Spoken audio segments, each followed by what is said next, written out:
¿Alguna vez has sentido que alguien te observa mientras duermes? Imagina despertar en la oscuridad y ver una silueta blanca inclinada sobre tu cama, con manos frías tocando tu rostro. Ahora imagina que tienes 80 años, estás solo en un asilo, y nadie te cree cuando gritas pidiendo ayuda. En 1932, en 3 asilos de la Ciudad de México, los ancianos dejaron de dormir. Todos, al mismo tiempo. Y cuando los doctores les preguntaban por qué, ellos susurraban la misma respuesta. Porque si cierro los ojos, ella viene. Esta es la historia real de la enfermera blanca. Y lo que descubrieron debajo del piso de la sala 7 cambió para siempre la forma en que vemos los asilos de nuestra ciudad. Todo comenzó en el asilo de San Vicente de Paúl, en el barrio de La Merced. Era febrero de 1932, y el director del asilo, el doctor Edmundo Vargas, notó algo extraño. Los ancianos se veían demacrados, con ojeras profundas y temblores en las manos. Al principio pensó que era alguna enfermedad, quizás una epidemia de gripe, pero cuando llamó a los pacientes para revisarlos, todos le dijeron lo mismo. No puedo dormir, doctor. No puedo cerrar los ojos. El doctor Vargas era un hombre de ciencia, no creía en supersticiones, pero cuando don Sebastián Mora, un hombre de 82 años que había sido comerciante, lo tomó del brazo con fuerza y le dijo: «Ella viene cuando duermo, doctor. La enfermera de blanco. Me toca la cara y cuenta mis dientes». El doctor sintió un escalofrío. ¿Tú has tenido alguna pesadilla que se sintiera tan real que no querías volver a dormir? Déjame saber en los comentarios si alguna vez has experimentado algo así, porque lo que vivieron estos ancianos fue mucho peor que cualquier pesadilla. El doctor Vargas decidió investigar.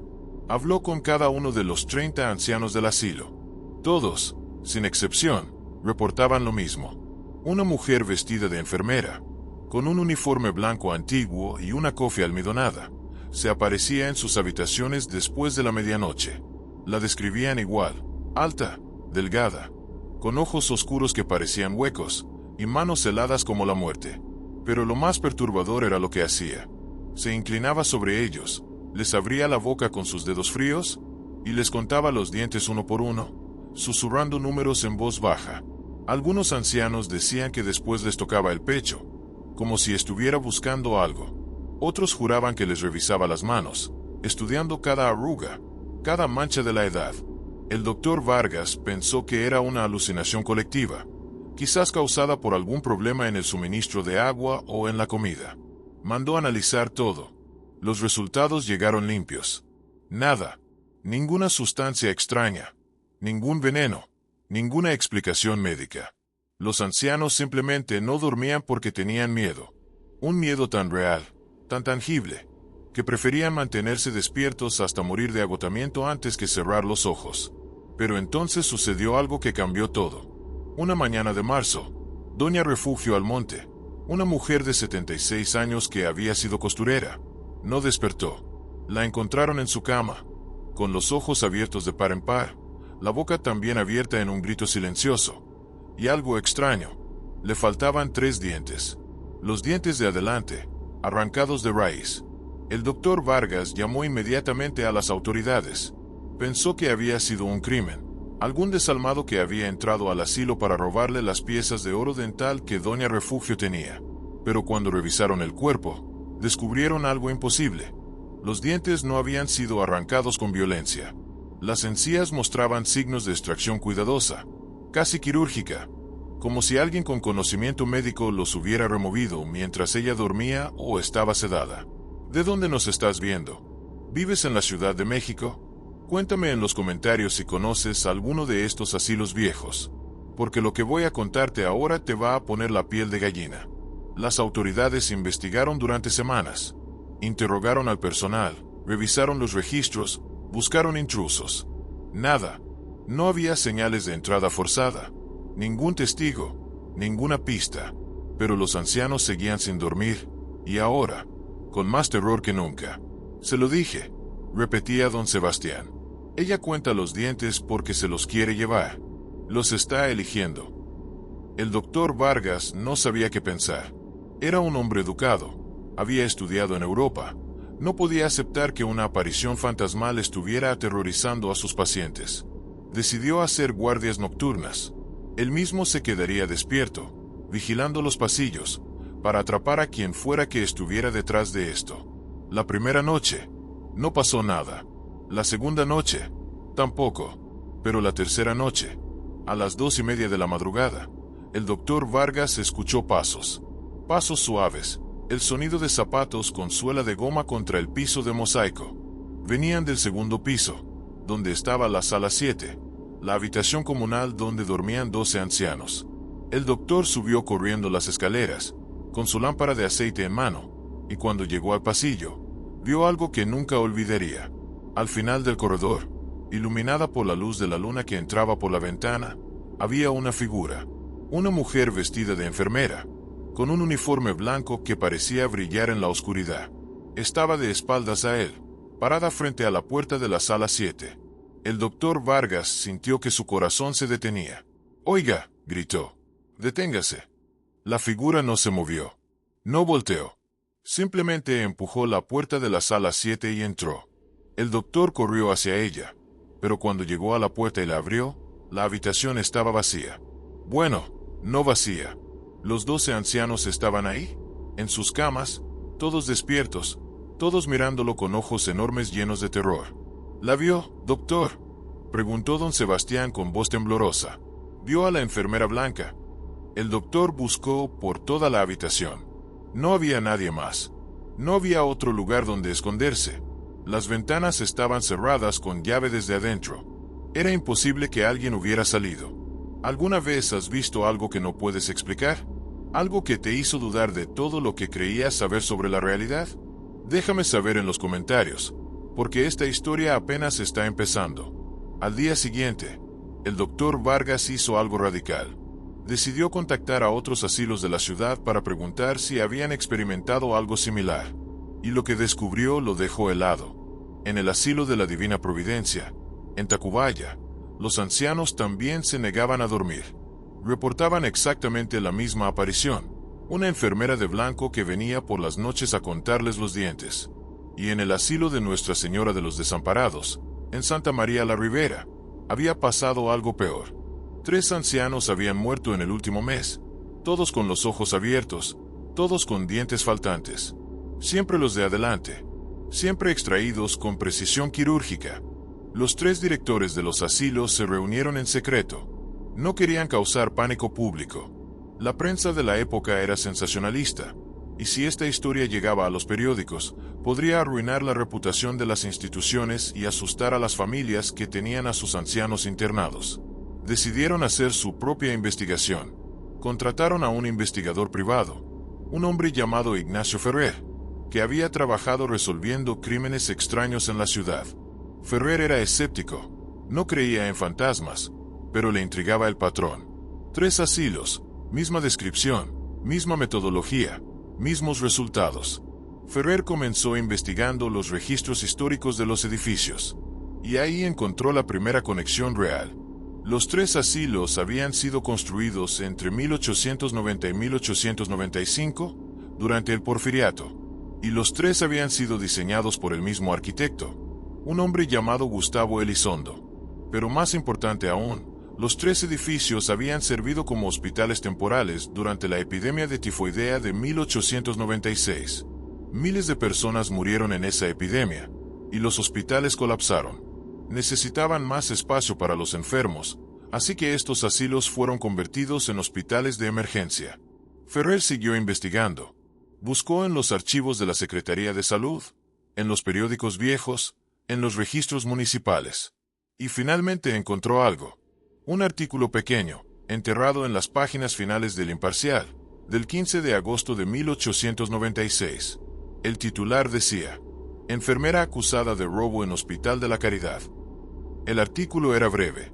Una enfermera llamada Dolores Ríos había sido acusada de robar dientes de oro de pacientes fallecidos durante la epidemia. Según el artículo, ella trabajaba en el turno nocturno y extraía los dientes de los cadáveres antes de que fueran preparados para el entierro. La habían descubierto cuando un familiar se dio cuenta de que su padre, que había muerto de tifoidea, ya no tenía sus 3 dientes de oro frontales. ¿Puedes imaginar el horror de descubrir que alguien profanó el cuerpo de tu ser querido? Que alguien en quien confiabas, alguien que se suponía debía cuidar a los enfermos, ¿en realidad estaba esperando a que murieran para robarles? Piensa en eso por un momento. Ferrer siguió el rastro. Buscó más información sobre Dolores Ríos. No encontró mucho más en los periódicos, pero en los archivos judiciales descubrió algo perturbador. Dolores nunca fue a juicio. Desapareció antes de que pudieran arrestarla. Algunos registros sugerían que había huido a Veracruz, otros que se había escondido en un convento. Pero había una nota, una pequeña anotación al margen de un documento legal, escrita por un juez. La acusada fue encontrada sin vida en el sótano del Hospital de la Caridad, 22 de agosto de 1896. Aparente suicidio. Caso cerrado.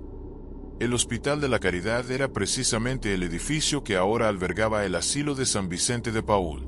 Ferrer llevó esta información a los directores de los 3 asilos. Todos estaban perplejos. ¿Era posible que el espíritu de esta enfermera ladrona estuviera atormentando a los ancianos? El doctor Vargas seguía siendo escéptico, pero no podía negar lo que había visto con sus propios ojos. Decidieron hacer algo drástico. Iban a buscar el sótano donde supuestamente habían encontrado el cuerpo de Dolores Ríos. Si encontraban algo, cualquier cosa que pudiera darles respuestas, valía la pena intentarlo. La búsqueda comenzó un sábado por la mañana. El asilo de San Vicente de Paúl era un edificio viejo, con muchas remodelaciones a lo largo de los años. El sótano había sido sellado décadas atrás, convertido en un espacio de almacenamiento que nadie usaba. Tuvieron que romper una pared de ladrillo para acceder. El aire que salió era frío y húmedo. Olía a tierra mojada y a algo más, algo dulzón y desagradable que ninguno de ellos quería identificar. Bajaron con lámparas de aceite, porque no había electricidad en esa parte del edificio. El sótano era más grande de lo que esperaban. Había habitaciones pequeñas a ambos lados de un pasillo largo y estrecho. Las paredes estaban cubiertas de moho, y el piso de tierra compactada estaba irregular, con montículos aquí y allá. Ferrer y el doctor Vargas caminaron despacio, alumbrando cada rincón. En la tercera habitación a la izquierda, encontraron algo. En la pared del fondo había marcas, arañazos profundos en la piedra, como si alguien hubiera tratado de salir desesperadamente. Y en el piso, parcialmente enterrado, había pedazos de tela blanca, podrida por el tiempo. ¿Te imaginas estar ahí abajo, en la oscuridad, descubriendo eso? Cuéntame. ¿Tú habrías seguido buscando o habrías salido corriendo? Pero lo peor no fue eso. Lo peor fue lo que encontraron cuando siguieron excavando. Debajo de la tela, apenas un palmo bajo tierra, había una bolsa de cuero vieja y deteriorada. El doctor Vargas la abrió con cuidado, y lo que vieron dentro los hizo retroceder instintivamente. La bolsa estaba llena de dientes. Cientos de dientes humanos, algunos con raíces todavía intactas, otros rotos, muchos con incrustaciones de oro. Estaban organizados en pequeñas bolsitas de tela dentro de la bolsa principal, separados por tipo, molares, incisivos, caninos. Era una colección macabra, el botín de años de robos a los muertos. Ferrer tomó una de las bolsitas y la examinó con cuidado. Tenía una etiqueta amarillenta, casi ilegible, pero aún se podían distinguir unas palabras escritas con tinta negra. Hospital de la Caridad, agosto de 1896. Esta era la evidencia. Esta era la prueba de que Dolores Ríos había estado robando dientes de los pacientes muertos durante la epidemia. Pero había algo más. Al fondo de la bolsa grande había un cuaderno pequeño, con las páginas hinchadas por la humedad. El doctor Vargas lo abrió con cuidado, y comenzó a leer en voz alta. Era el diario de Dolores Ríos. Las primeras entradas eran normales, comentarios sobre su trabajo, sobre lo difícil que era ver morir a tantas personas cada día. Pero conforme avanzaba, el tono cambiaba. Ella escribía sobre la pobreza, sobre cómo su salario no alcanzaba para mantener a su madre enferma y a sus 3 hermanos pequeños. Escribía sobre la tentación, sobre cómo vio por primera vez los dientes de oro en la boca de un hombre muerto y pensó, él ya no los necesita, pero yo sí necesito el dinero. La primera vez que lo hizo, escribió, temblaba tanto que casi no pudo extraer el diente. Pero después se volvió más fácil. Y después, necesario. Y después, adictivo. En una entrada fechada el 10 de agosto de 1896, Dolores escribió algo escalofriante. Ya no puedo parar. Cada noche, cuando cierro los ojos, veo sus caras. Todos los que he despojado me miran con sus bocas abiertas, vacías. Me señalan, me llaman ladrona, pero no puedo detenerme. Mi familia me necesita. Dios me perdone, pero no puedo detenerme. Y la última entrada, del 21 de agosto de 1896, era apenas legible, escrita con letra temblorosa. Me descubrieron. Van a arrestarme. No puedo ir a la cárcel. No puedo dejar que mi familia sepa lo que hice. Perdóname, madre. Perdóname, Dios. Esta noche terminaré con todo. El doctor Vargas cerró el cuaderno. Todos guardaron silencio. Ahora entendían. Dolores Ríos se había suicidado ahí, en ese sótano, probablemente tomando algún veneno o cortándose las venas. Y su cuerpo había sido enterrado en ese mismo lugar, con su colección de dientes robados, porque nadie quería el cadáver de una ladrona y suicida. No hubo entierro cristiano, no hubo misa, no hubo perdón. Solo tierra y olvido. Ferrer propuso algo. Necesitamos darle un entierro apropiado. Dijo, necesitamos llevar sus restos a un cementerio, con un sacerdote, y enterrarla según la costumbre. Y estos dientes, señaló la bolsa, necesitan ser enterrados también, con respeto. Tal vez así su espíritu encuentre paz. El doctor Vargas asintió. No estaba completamente convencido de que esto resolvería el problema, pero no tenía otra explicación ni otra solución. ¿Crees que enterrar a alguien correctamente puede darles paz? ¿O crees que algunos espíritus están condenados a vagar para siempre? Déjame saber tu opinión en los comentarios. Organizaron todo en secreto. Contrataron a un sacerdote que estuvo de acuerdo en realizar una bendición especial. Exhumaron con cuidado los restos que encontraron en el sótano, apenas unos huesos frágiles y pedazos de uniforme. Los colocaron en un ataúd simple, junto con la bolsa de dientes. El sacerdote realizó una misa privada en la capilla del asilo, con solo los directores, Ferrer y algunos empleados de confianza presentes. Después llevaron el ataúd al Panteón de Dolores y lo enterraron en una tumba sin nombre, marcada solo con una cruz de madera. Esa noche, el doctor Vargas decidió quedarse de nuevo en el asilo, vigilando. Necesitaba saber si el entierro había funcionado. Se sentó en la sala común del primer piso, con una taza de café, esperando. Las horas pasaban lentamente. 11 de la noche, medianoche, 1 de la mañana. Nada. A las 2:30, escuchó algo diferente. No pasos. Voces. Voces suaves. Susurros que venían del segundo piso. Subió con cuidado, con su lámpara en mano, y lo que vio lo dejó sin palabras. En la sala 7, los 12 ancianos estaban dormidos. Todos, por primera vez en meses, estaban durmiendo profundamente, con expresiones pacíficas en sus rostros. Y parado en medio de la habitación, iluminado por la luz de la luna, había una figura translúcida. Era la enfermera Blanca, pero ahora podía verla claramente. Era Dolores Ríos. Su rostro era joven, triste, lleno de una pena infinita. Lo miró directamente a los ojos, y el doctor sintió una tristeza abrumadora, como si pudiera sentir todo el dolor y la culpa que ella había cargado en vida. Dolores no dijo nada, pero el doctor entendió. Ella no había estado tratando de hacerles daño a los ancianos. Había estado buscando sus dientes, los que había robado, tratando de devolverlos a sus dueños originales. Pero después de décadas, ya no podía recordar cuáles dientes pertenecían a quién. Así que venía noche tras noche, revisando, contando, buscando alguna forma de enmendar su error. Y ahora que sus restos y los dientes habían sido enterrados juntos, con bendición y respeto, finalmente podía descansar. La figura comenzó a desvanecerse, como humo disipándose en el aire. El doctor Vargas se quedó ahí parado, sin poder moverse, hasta que ella desapareció completamente. Y entonces, por primera vez en meses, sintió paz. Una paz profunda que llenó toda la habitación, como si un peso enorme hubiera sido levantado. A la mañana siguiente, los ancianos despertaron descansados. Don Sebastián le dijo al doctor: «Anoche dormí como un bebé, doctor. Soñé con mi esposa. Que en paz descanse. Fue hermoso». Los otros ancianos reportaron lo mismo. Sueños agradables, descanso verdadero, sin visitas nocturnas. El doctor Vargas contactó a los otros 2 asilos. Ahí también, los ancianos habían dormido bien por primera vez en mucho tiempo. Pero esta historia no termina completamente ahí, porque hay algo más que necesitas saber. Ferrer, el investigador, decidió seguir buscando información sobre Dolores Ríos.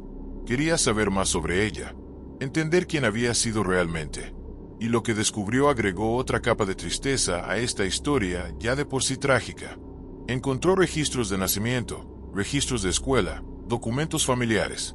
Dolores había nacido en 1872, en una familia humilde de la Ciudad de México. Su padre había muerto cuando ella tenía 10 años, dejando a su madre sola con 5 hijos.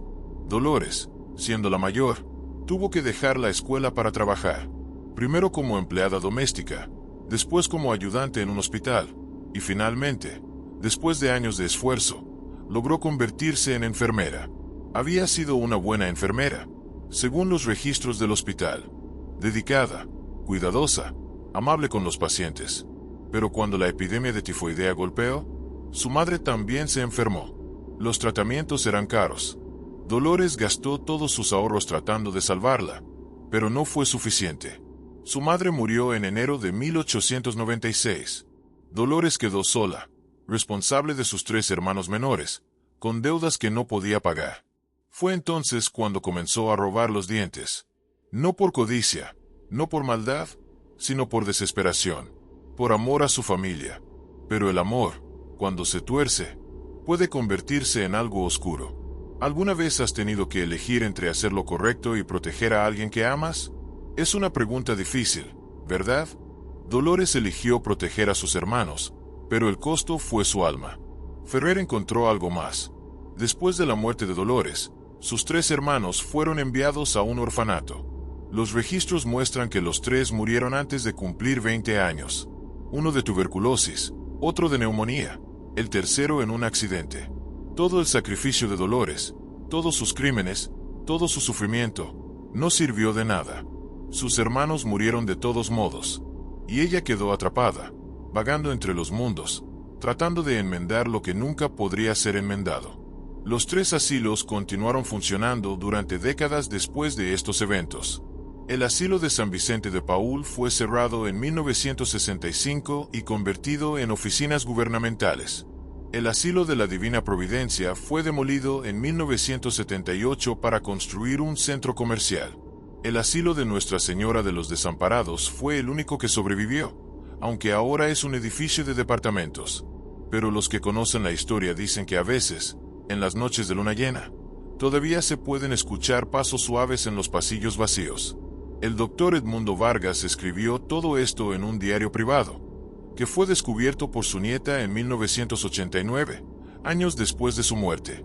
Ella compartió la historia con algunos historiadores locales, pero la mayoría la descartó como fantasía o exageración. Dijeron que el doctor probablemente había sufrido estrés y había imaginado cosas. Pero su nieta insiste en que su abuelo era un hombre racional, científico, que nunca antes ni después de este incidente mostró interés en lo paranormal. Hay algo más que vale la pena mencionar. Cuando demolieron el asilo de la Divina Providencia en Tacubaya en 1978, los trabajadores encontraron algo extraño en los cimientos del edificio. Una habitación sellada, escondida detrás de una pared falsa en el sótano. Dentro había más bolsas de cuero, también llenas de dientes humanos. Cientos de ellos. ¿Había Dolores trabajado en ese hospital también? ¿O había otras enfermeras haciendo lo mismo? Nadie lo sabe. Los dientes fueron entregados a las autoridades, analizados brevemente, y después incinerados según las regulaciones sanitarias. ¿Te imaginas cuántas historias como esta hay enterradas en las paredes de edificios viejos de nuestra ciudad? ¿Cuántos secretos? ¿Cuántas tragedias? ¿Cuántas almas en pena todavía vagando, buscando paz? La Ciudad de México es vieja, muy vieja, y ha visto tanto sufrimiento a lo largo de los siglos. Cada edificio antiguo podría tener su propia historia oscura. Hay quienes dicen que si pasas por donde estaba el asilo de San Vicente de Paúl de noche, puedes ver una luz tenue en las ventanas del tercer piso, aunque ese piso ha estado vacío y sin electricidad durante décadas. Otros dicen que en el edificio de departamentos que reemplazó al asilo de Nuestra Señora de los Desamparados, los residentes a veces encuentran dientes humanos en los rincones de sus sótanos, como si la tierra misma los escupiera, negándose a guardar ese secreto. Ignacio Ferrer, el investigador, nunca volvió a trabajar en casos paranormales después de este. Según su familia, quedó cambiado por la experiencia. Se volvió más callado, más pensativo. En una carta que escribió a un amigo años después, dijo algo que vale la pena recordar. He visto cosas que la ciencia no puede explicar. He sentido presencias que la razón no puede aceptar. Y he aprendido que a veces, la frontera entre el bien y el mal no es tan clara como nos gustaría creer. Dolores Ríos no era un monstruo. Era una mujer desesperada que hizo cosas terribles por amor. ¿Eso la hace malvada? ¿O solo humana? Es una pregunta que todavía me persigue. ¿Qué harías tú en su situación? ¿Hasta dónde llegarías para proteger a tu familia? Me gustaría que lo pensaras. Porque juzgar es fácil cuando estás cómodo. Cuando tienes comida en la mesa y un techo sobre tu cabeza. Pero cuando estás desesperado, cuando ves a tus seres queridos sufriendo y no hay otra salida, las líneas se vuelven borrosas. La historia de la enfermera blanca nos enseña algo importante. Nos enseña que los espíritus que vagan no siempre son malvados. A veces son solo almas perdidas, atrapadas por la culpa, por el remordimiento, buscando alguna forma de redención. Y nos enseña que el respeto, incluso hacia los muertos que han hecho cosas terribles, puede traer paz. Cuando enterraron a Dolores con dignidad, cuando trataron sus restos con respeto a pesar de sus crímenes, le dieron lo que había estado buscando durante décadas, perdón. Los ancianos de esos 3 asilos vivieron el resto de sus días en paz. Don Sebastián Mora murió 2 años después, en 1934, durmiendo tranquilamente en su cama, con una sonrisa en el rostro. El doctor Vargas dijo que en sus últimos días, Don Sebastián le contó que soñaba con ángeles, no con enfermeras fantasmales, que sentía que alguien lo cuidaba, no que alguien venía a lastimarlo. Todos los ancianos que vivieron esa experiencia reportaron lo mismo. Después del entierro de Dolores, sus pesadillas se convirtieron en sueños agradables. Hay algo poético en eso, ¿no crees? Que los últimos años de vida de estas personas, que deberían haber sido tranquilos y dignos, fueron atormentados por el espíritu inquieto de alguien que también buscaba dignidad, y que cuando finalmente se le dio esa dignidad, todos pudieron descansar. Ahora, cada vez que paso por el barrio de la Merced, donde estaba el asilo de San Vicente de Paúl, miro las ventanas del edificio que ahora ocupa ese espacio y me pregunto, ¿habrá más historias como esta? ¿Cuántos otros espíritus están ahí? En silencio, esperando que alguien les preste atención, esperando que alguien les dé lo que necesitan para finalmente descansar. Esta historia es un recordatorio de que debemos tratar a los muertos con respeto, no importa quiénes fueron en vida, porque todos merecemos paz al final. Todos merecemos ser recordados, no solo por nuestros errores, sino por nuestra humanidad completa, con todas sus contradicciones y complejidades. Si estás viendo esto desde la Ciudad de México, te invito a que visites el Panteón de Dolores algún día. Busca las tumbas sin nombre, esas cruces de madera que están en las secciones más viejas del cementerio. Tal vez una de ellas sea la de Dolores Ríos. Y tal vez, si le llevas una flor, si le dices una oración, puedas sentir algo. Una gratitud silenciosa, una paz que te envuelve, porque incluso los espíritus más atormentados agradecen que alguien los recuerde. Y si alguna noche tienes problemas para dormir, si sientes que alguien te observa desde las sombras, recuerda, no todos los que nos visitan en la oscuridad quieren hacernos daño. Algunos solo buscan ser recordados, algunos solo quieren que sepamos que existieron, que amaron, que sufrieron, que cometieron errores, y que al final, eran tan humanos como nosotros. Cuéntame en los comentarios, ¿conoces alguna historia similar de tu ciudad? ¿Has vivido algo inexplicable en un lugar antiguo? ¿Crees que los muertos pueden comunicarse con nosotros? Me encantaría leer tus historias. Y si esta historia te impactó, compártela, porque historias como esta no deben ser olvidadas. Son parte de nuestra historia, de nuestra cultura, de lo que nos hace humanos. Gracias por quedarte hasta el final de este relato. Recuerda, la próxima vez que veas un edificio antiguo, pregúntate qué secretos guarda entre sus paredes. Y si alguna noche escuchas pasos suaves en el pasillo, Si sientes una presencia fría a tu lado, no entres en pánico. Tal vez solo sea alguien que necesita que lo escuchen. Alguien que, como Dolores Ríos, solo busca un poco de paz.